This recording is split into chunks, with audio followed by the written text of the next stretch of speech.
Hi, welcome to the channel. I'm Andy Jenkinson, the caravan industry expert.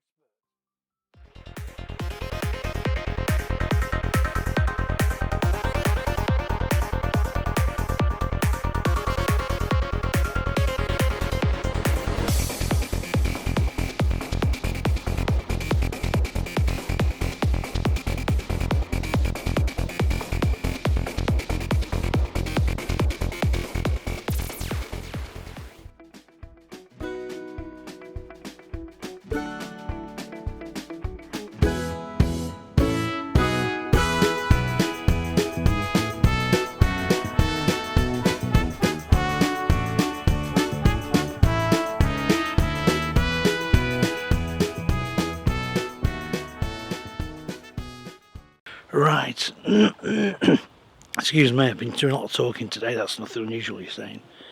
I'm at Harrogate and I'm at the Yorkshire Showground. Now I've been here, say, a while ago for a motorhome show, it's about 6-7 years ago. They've brought the Lawns Trade Show to here.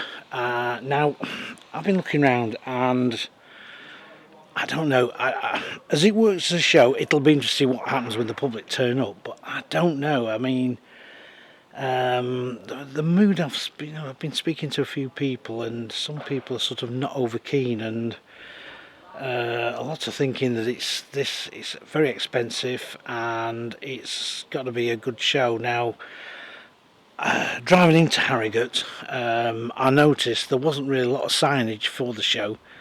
And I must admit, if you didn't know it was on, then you'd probably drive past and not probably know.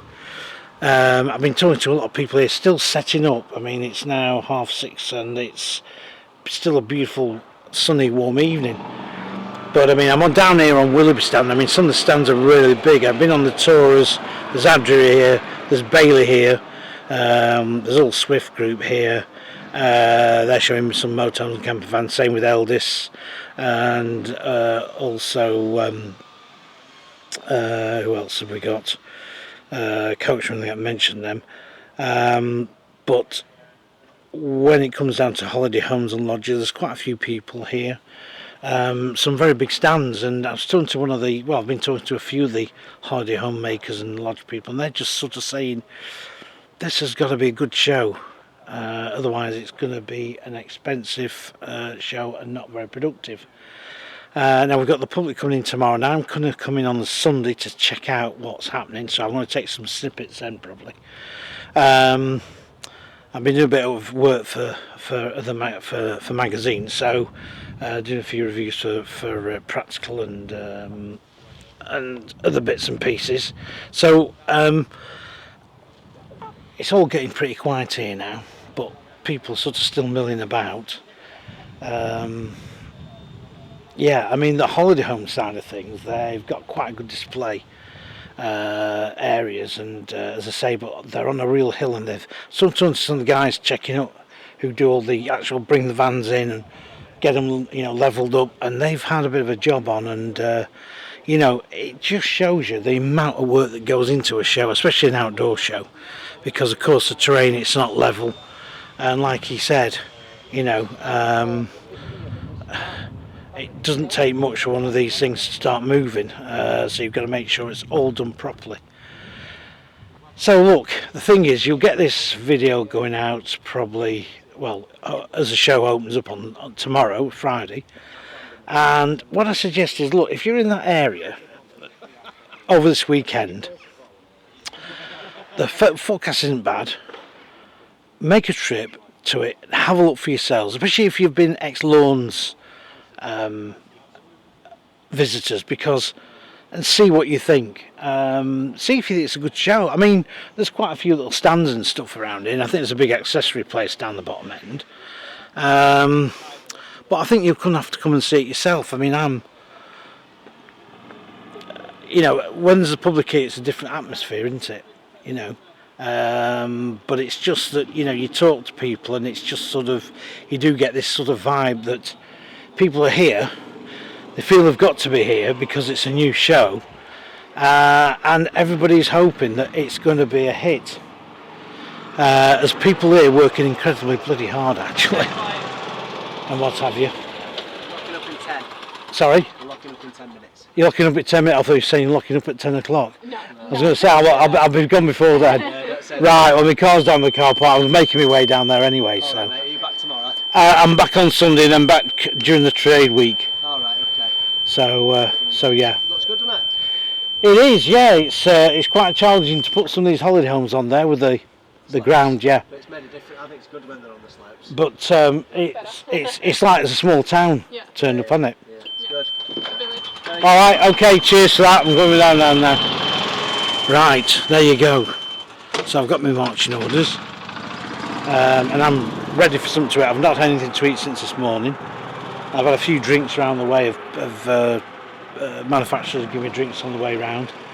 One time it'd have been alcohol. Now, of course, in these days and age where we're more PC, it isn't. So what I'm going to do, I'm going to wrap this video up until I get down to the car park, and hopefully the car will still be there. I'm sure it will be.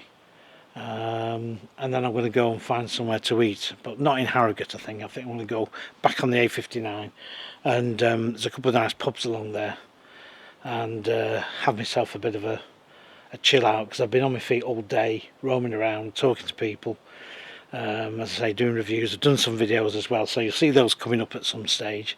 But as I say, nothing new much from the Tourer manufacturers at all. In fact, there's only Swift really I'd say it's done anything, and Coachman.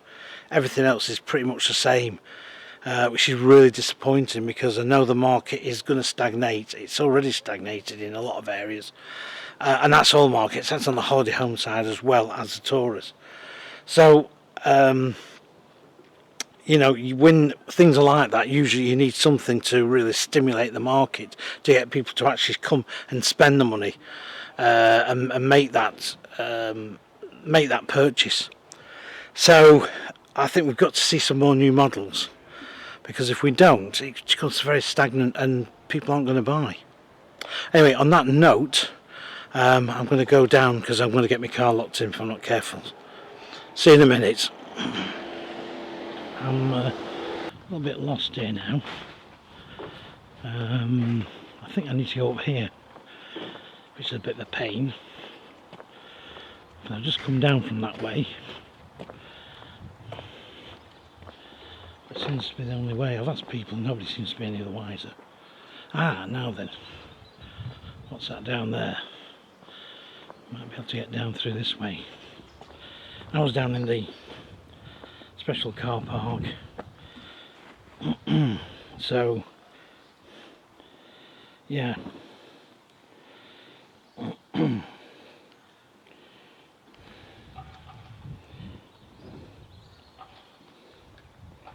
Should be down here somewhere.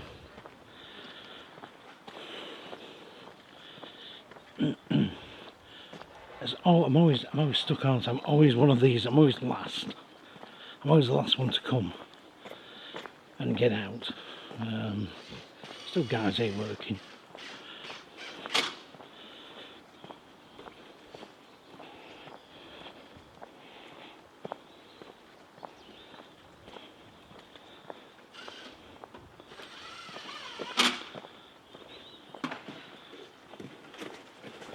Right, I'm just hoping I'm in the right direction here. I think I am. But it all looks pretty locked up down here. Am I going to? Because I think I need to be up that hill there. Because I'm sure. Yeah, because I remember I didn't come up through this way. So I just asked the guy and he goes, oh yeah, well, I'm not parked down that way.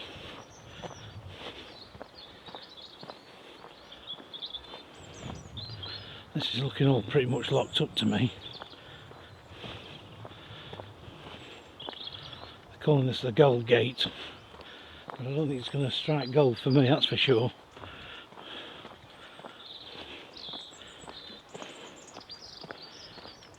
I mean, you'd think there'd be a couple of entrances where you could get in and out quite easy.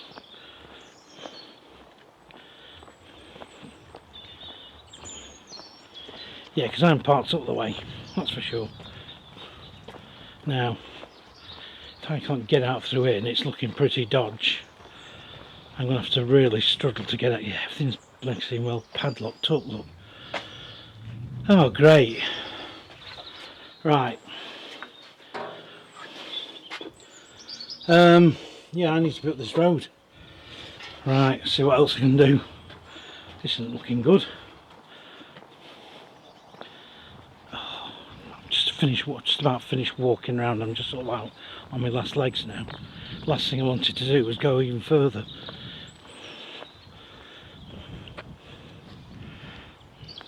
Yeah, I'm on the bottom half. I need to put that top half. I don't know where to risk it by going up this hill bit here.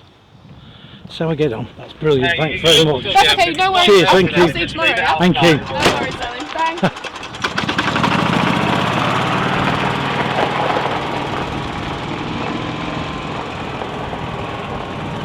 Well,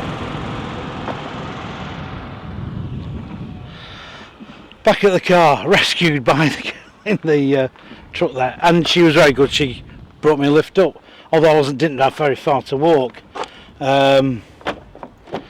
But when you've walked around that, I think I've done about 6,000 or 7,000 steps today around here. Anyway, I've got to lay the land a bit more now, so I know exactly now where I've got to go for certain parts. So it's like split into two, if you like. But yeah, I mean, if you're in this area, do come and have a look at this show. And as I say before on the video, and see what you think. And there's a big accessory place down the bottom end there with awnings and stuff like that, and I noticed. But tours wise, you've just got Bailey here, Bailey, Adria, Swift, Coachman and Eldis. Now, and like I said before, there's no Compass caravans anymore, which I think is a great shame and a bit of a shot in the foot for the Heimer group, really, because they must have lost a fair few dealers. I know they've lost one local to mine. Now up here there's some sort of a cafe of some description, but I think I'm not going to go to that, and I'm going to get going in the car and I'm going to get myself a well-deserved drink and something to eat, because like I said, I've not eaten since about 10:30 this morning, and I'm now feeling it a little bit.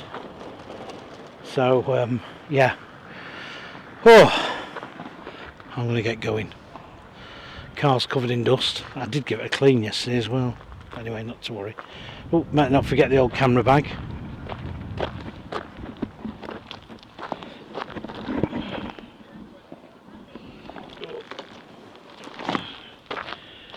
Right.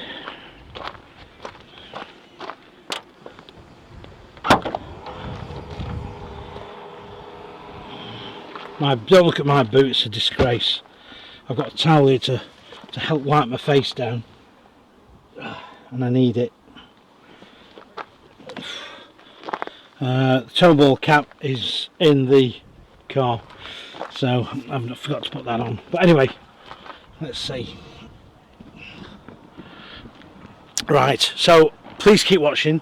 Hope you just enjoyed that bit of a snippet, you know, a little bit of, well, no drama, but I was getting a bit stuck there, and there was a lot fewer people roaming around when I came back. And those other gates were locked, so I would have been stuck. But once you're up here, not so bad. As I say, there seems to be some sort of thing across there, like a restaurant, but I think I'll steer clear. That would be probably quite pricey. Please keep watching, please keep subscribing. Thanks for watching the video.